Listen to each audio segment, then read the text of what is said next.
Hello everyone, ఈ వీడియోలో response sheet and ప్రిలిమినరీకి ఎలా డౌన్లోడ్ చేసుకోవాలి అనేది చూద్దాం. నెక్స్ట్ మీకు ఏమైనా అబ్జెక్షన్స్ ఉంటే ఆన్లైన్లో ఎలా అబ్జెక్షన్ రేజ్ చేయాలనేది కంప్లీట్గా చూద్దాం ఈ వీడియో. ఫస్ట్ బ్రౌజర్ ఓపెన్ చేయండి.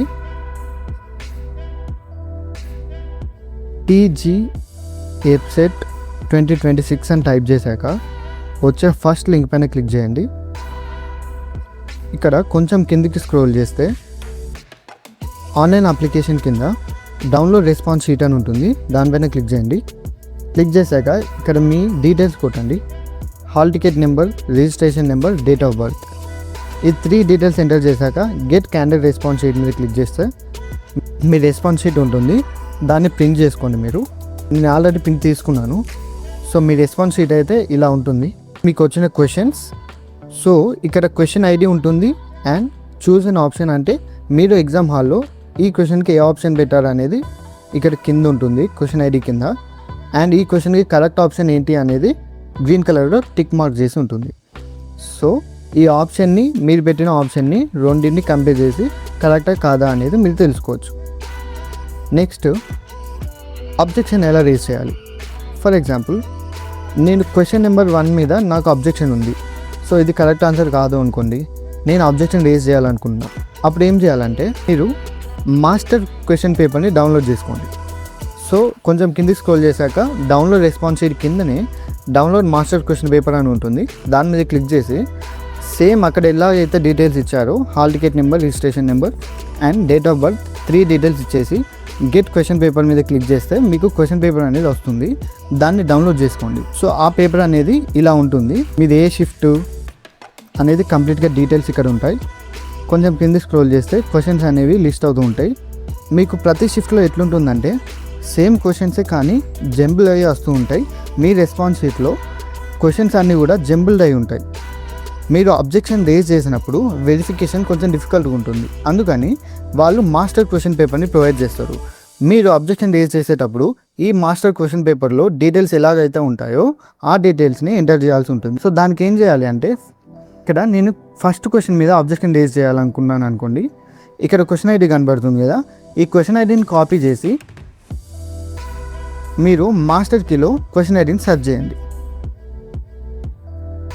సెర్చ్ చేస్తే సో ఇక్కడ మీకు క్వశ్చన్ ఉంది. సో మీరు అబ్జెక్షన్ రేజ్ చేసేటప్పుడు ఈ ఆప్షన్స్ అండ్ ఈ ఫార్మాట్ని మీరు ఫాలో అవ్వాల్సి ఉంటుంది.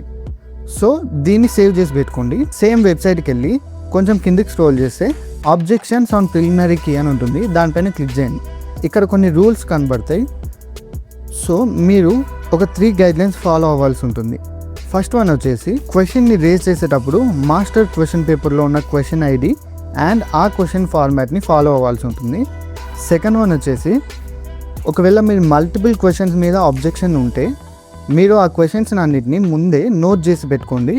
మీకు అబ్జెక్షన్ని రేజ్ చేసే ఛాన్స్ ఒకటేసారి ఉంటుంది. ఒకసారి మీరు సబ్మిట్ చేశారంటే మళ్ళీ మీకు రేజ్ చేసే ఛాన్స్ అనేది ఉండదు. సో ఫస్ట్ సబ్మిషన్లోనే మీకు ఎన్ని క్వశ్చన్స్ మీద అబ్జెక్షన్స్ రేజ్ చేయాలనుకుంటున్నారో ఆ క్వశ్చన్స్ అన్నిటిని మెన్షన్ చేసి ఒకటేసారి సబ్మిట్ చేయాల్సి ఉంటుంది. సో ఫస్ట్ ఏం చేయాలంటే, మీరు ఏ క్వశ్చన్స్ మీద మీకు అబ్జెక్షన్ ఉందో ఆ క్వశ్చన్స్ని మీరు మాస్టర్ క్వశ్చన్ పేపర్లో మ్యాప్ చేసి నోట్ చేసి పెట్టుకోండి ముందే. తర్వాత మీరు అబ్జెక్షన్ని సబ్మిట్ చేయాలంటే ఒక 500 రూపీస్ పే చేయాల్సి ఉంటుంది. మీ అబ్జెక్షన్ ఒకవేళ వ్యాలిడ్ అయితే మీ 500 మీకు వితిన్ 7 days రీఫండ్ అవుతాయి. ఒకవేళ మీ అబ్జెక్షన్ ఇన్వాలిడ్ అయిందనుకోండి, మీ 500 అనేది రీఫండ్ అవ్వదు. మీరు క్లెయిమ్ చేసే ఆన్సర్ని కరెక్ట్గా జస్టిఫై చేయాల్సి ఉంటుంది. సో ఆ జస్టిఫికేషన్ పర్ఫెక్ట్గా లేకపోతే మీ 500 రిటర్న్ రావు. నెక్స్ట్ ఇక్కడ గైడ్లైన్స్ చెక్ చేసి కంటిన్యూ మీద క్లిక్ చేయండి. సో సేమ్ మళ్ళీ hall ticket number, registration number, date of birth enter చేయాల్సి ఉంటుంది. డీటెయిల్స్ ఎంటర్ చేసి ప్రొసీడ్ పైన క్లిక్ చేయండి. సో కింద క్యాండిడేట్ డీటెయిల్స్ కనబడతాయి, దాని కింద అబ్జెక్షన్ ఫామ్ అనేది కనబడుతుంది. ఇక్కడ క్వశ్చన్ ఐడి, మీరు ఏ క్వశ్చన్ మీద అబ్జెక్షన్ రేజ్ చేయాలనుకుంటున్నారో ఆ క్వశ్చన్ ఐడిని మాస్టర్ క్వశ్చన్ పేపర్లో ఉన్నట్టు మెన్షన్ చేయాలి. మెన్షన్ చేసి మాస్టర్ క్వశ్చన్ పేపర్లో ఆ క్వశ్చన్కి ఏదైతే కరెక్ట్ ఆన్సర్ ఉందో ఆ కరెక్ట్ ఆన్సర్ని ప్రిలిమినరీ కీ కింద సెలెక్ట్ చేయండి. సెలెక్ట్ చేశాక అబ్జెక్షన్ టైప్ కింద మీకు ఏ టైప్ ఆఫ్ అబ్జెక్షన్ని మీరు రేస్ చేయాలనుకుంటున్నారో సెలెక్ట్ చేసుకోండి. ఒకవేళ ఇవేవి కాకుండా అదర్ సెలెక్ట్ చేసుకోండి. Next claiming response. మీరు ఆ క్వశ్చన్కి కరెక్ట్ ఆన్సర్ ఏమని అనుకుంటున్నారు అనేది ఇక్కడ మెన్షన్ చేయాల్సి ఉంటుంది. దాని తర్వాత జస్టిఫికేషన్. మీరు క్లెయిమ్ చేసిన రెస్పాన్స్ని జస్టిఫై చేయాల్సి ఉంటుంది. సో మీ జస్టిఫికేషన్ అనేది పర్ఫెక్ట్గా ఉండేలాగా చూసుకోండి. Next upload proof. మీ జస్టిఫికేషన్తో పాటు ఆ జస్టిఫికేషన్ని వెరిఫై చేయడానికి ఒక ప్రూఫ్ని పెట్టాల్సి ఉంటుంది. For example textbook screenshot అయినా, లేదంటే అఫీషియల్ సోర్సెస్ ఉంటాయి కదా, మీరు ఎక్కడైతే ఇన్ఫర్మేషన్ని గ్యాదర్ చేశారో ఆ ఇన్ఫర్మేషన్ యొక్క PDF డిజిటల్ కాపీని ఇక్కడ అప్లోడ్ చేయాల్సి ఉంటుంది. Next payment method. ఏదో ఒక పేమెంట్ మెథడ్ చూస్ చేసి ఇక్కడ చెక్ బాక్స్ని టిక్ చేసి సబ్మిట్ ఆబ్జెక్షన్ మీద క్లిక్ చేస్తే మీ ఆబ్జెక్షన్ సబ్మిట్ అయిపోతుంది. సో ఇది కంప్లీట్గా ప్రాసెస్ అనేది.